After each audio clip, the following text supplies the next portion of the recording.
Agora, Bruna, eu vou me colocar nesse pacote, a gente é de uma época que a Assembleia de Deus era diferente. Muito. O rito, a liturgia, enfim, cada um vai chamar de um nome aí. A igreja era a igreja pentecostal, a Assembleia de Deus, Deus de Amor e outras que se equivalem, eram muito rígidas, um mecanismo, eles chamam de doutrina, né? Naquela época chamava-se de doutrina. Mais tarde ficou compreendido que tem mais a ver com costumes do que com doutrina, né? Mas naquela época era a doutrina da igreja, rígida que é uma beleza. E eu sou de uma época que eu vi pessoas sendo excluídas, né? Como se falava, naquela época eu usava muito isso. Vai ser excluído porque beijou a namorada, ou porque... Coisas que hoje, meu Deus, se falar é perigoso dar um terremoto até na comunidade cristã. Como que você está acompanhando, ou como é que você avalia isso? Essa, digamos, modernidade, nova roupagem, é um fenômeno. A igreja está passando por um processo de transformação. Sim. E deixa eu dificultar isso aqui um pouquinho mais. Provavelmente você já ia dizer, mas desde os primórdios vem passando por transformação. Claro, a sociedade vai mudando, isso é fato. Ninguém está aqui vestido com as roupas a não ser naqueles países do Oriente Médio lá, onde os caras vestem aquelas roupas lá de Jesus lá. Mas, enfim, como é que você avalia todo esse processo aí? Na verdade, eu sou muito conservadora quanto à questão da igreja. Eu não concordo com todas as mudanças. Eu gosto muito da base da Assembleia de Deus. Eu sou muito apaixonada. Você tem problema com a igreja de parede preta? Vamos começar aqui. Eu não tenho problema com a igreja de parede preta em si. Pelo contrário, eu vou em muitas e são uma bênção. Eu tenho dificuldade com a imposição de algo que agora eu acho que é certo, em detrimento de eu desmerecer aquilo que já estava dando certo. Então, assim, ótimo que tem a igreja de parede preta, que bom, é uma obra, vai alcançar um público que talvez a Assembleia tradicional não consiga alcançar, louvado seja Deus por isso. Porém, eu não posso desmerecer nenhuma nem outra. E qual que é a minha maior dificuldade com esse movimento? É quando eu pego uma igreja Assembleia de Deus, que tá ali há 60 anos com aquele padrão. E aí vem uma nova liderança. Padrão Castelinho, né? Porque as igrejas antigas é padrão Castelinho. Igual um né? castelo. E aí vem uma nova liderança que parece que por algum momento se esquece dos remanescentes que estão ali, porque geralmente tem a base do círculo de oração, tem o corpo de obreiros. As irmãs do coque. As irmãs do coque estão lá e eles começam a trazer essa mudança para dentro da Assembleia de Deus, desconstruindo todo um legado. Então, eu acho que não é bem por aí. Então, eu discordo quando se vem nessa... forçando... Gente, eu já tive contato com algumas irmãs do Círculo de Oração, que elas não são como eu, que é pra frente, vai lá e fala o que pensa. Não, elas derramam lágrimas, porque elas aprenderam uma vida inteira que aquilo ali, e muitas das igrejas da Assembleia de Deus, foram construídas debaixo de muito sofrimento e muita lágrima.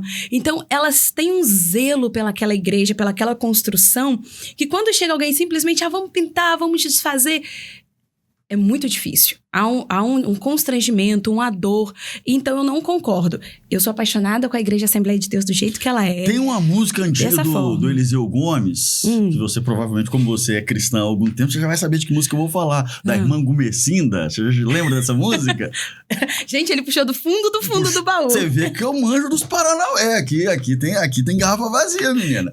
Lembra dessa música que fala um pouco disso que você tá falando? Chega um camarada novo na igreja, implementa umas novas políticas, e a irmã Gumercinda tava lá, do jeitinho dela no canto, foi renegada lá no coral, e a música conta uma história bem, bem bacana que conversa com isso. Mas aí eu pergunto pra você, baseado até naquilo que eu falei inicialmente, mas não faz parte do processo de transformação do ser humano? Tanto é que os primórdios lá, o rolo, o pergaminho, vamos ler aqui na sinagoga, e a gente tá aqui com a Bíblia no celular hoje, com o tablet, a pregação no LED, atrás ali o louvor.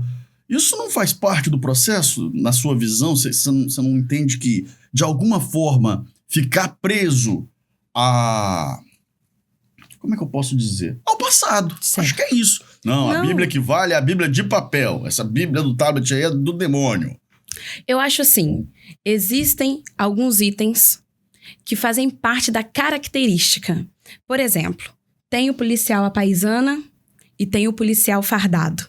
O respeito que você tem pelo policial fardado é diferente do que você tem a paisano, porque às vezes você nem reconhece, você não sabe. Sim. E eu acho que o servo de Deus, ele tem que ter uma identidade. Eu acho válido ter a Bíblia no celular, eu acho muito útil, inclusive, mas a partir do momento que eu deixo a minha Bíblia em casa e levo o celular, porque assim, o advogado, ele pode ter tudo no celular dele, mas dificilmente ele pode ir para o tribunal sem as cópias do processo, ele pode ir sem o seu material ali impresso. E eu acho que isso vale para a igreja. Eu estava vindo no carro conversando com meu esposo e a gente estava falando, vou já polemizar aqui, sobre a igreja Deus é Amor. Uhum. E a gente estava comentando sobre essa nova era que eles estão vivendo com Davi Neto. E o que eu disse para o Maicon? Eu acho fantástico a evolução tecnológica. Eu acho fantástico esse diálogo mais próximo da ovelha, porque a gente veio de um tempo de pastores tão rigorosos que a gente tinha medo de falar com o pastor. Coronéis. A gente tinha medo. E hoje esse contato de um pastor mais amoroso, mais atencioso, mais próximo, mais real da ovelha, isso é fundamental. Porém, eu acho que a gente hoje está descansando na tecnologia por aquilo que a gente tem preguiça de buscar. Certo. É uma igreja extremamente tecnológica, mas sem o poder de Deus. Certo. A gente não vê mais milagres, curas e maravilhas como a gente via no passado. Então, talvez a tecnologia e esse avanço está tomando o lugar da presença, da manifestação do sobrenatural. Por quê? Tecnologia está em todo lugar. Avanço tecnológico, crescimento, expansão, em todas as áreas da sociedade você vai encontrar. Mas o poder do evangelho de Cristo é só dentro da igreja. Certo. E a gente está vendo perder lugar. Eu vou ter que entrar nessa discussão um pouquinho mais fundo agora, Bruna, me permita. Quando você fala o poder de Deus, nós estamos falando de quê exatamente? Tô falando do sobrenatural, daquilo que o homem não pode fazer. Então, por quê? Porque para mim é uma frase um tanto quanto ampla. Uhum. O poder de Deus pode estar manifestado no sucesso da igreja, no alcance de almas. Aí vai depender. Ou a gente está falando daquela manifestação que acontece dentro do templo ali, onde as pessoas choram, às vezes falam em mistérios. Essa é a manifestação dos dons. Mas eu tô sendo muito específica naquilo que o homem não tem como fazer. A exemplo, eu aceito a Jesus, eu tenho que ter uma mudança de vida. E nem estou me apegando tanto aos usos e costumes, mas eu preciso ter uma mudança drástica no meu caráter, na minha conduta e na minha vida. Segundo, a gente não ver mais curas. Vou te dar um exemplo. Antigamente, se você recebesse um diagnóstico de câncer, você corria na igreja mais próxima e pedia oração, na certeza de que poderia ser curado.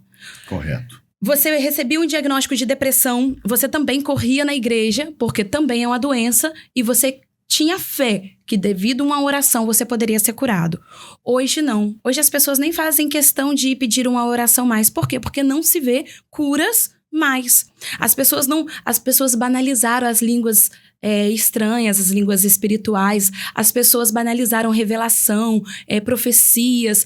Por quê? Porque a gente não vê mais pessoas sérias comprometidas. Aí a gente vê dois lados, dois polos. Os teólogos sérios e os que brincam. Então parece que não tem uma junção. E aí a igreja parece que ela vai perdendo força. Ou ela é extremamente rica, mas vazia dos dons, vazia da seriedade, de cuidar. Olha, o Maicon, ele gosta muito de estudar a história do pastor Davi Miranda, né? Certo. E tem um testemunho dele na internet muito conhecido, que ele estava numa cruzada pregando. E tem um tiroteio por algum motivo, eu não lembro os detalhes agora. E as balas atingiram o jaleco branco que ele usava. E ficou o rasgo no jaleco. E nenhuma bala atingiu o corpo do Davi Miranda. Será a apoteose da manifestação de Deus, sabe? Aquilo fazia o crente ele ficar mais inspirado e mais fortalecido para resistir. Hoje, olha o que a gente tem. A gente prende o jovem como? Trazendo um robô de LED pro evento de jovem. A gente não mostra a ele o poder de Deus, o que o céu pode fazer. A gente vive na terra carnal. A gente não vive mais na terra espiritual.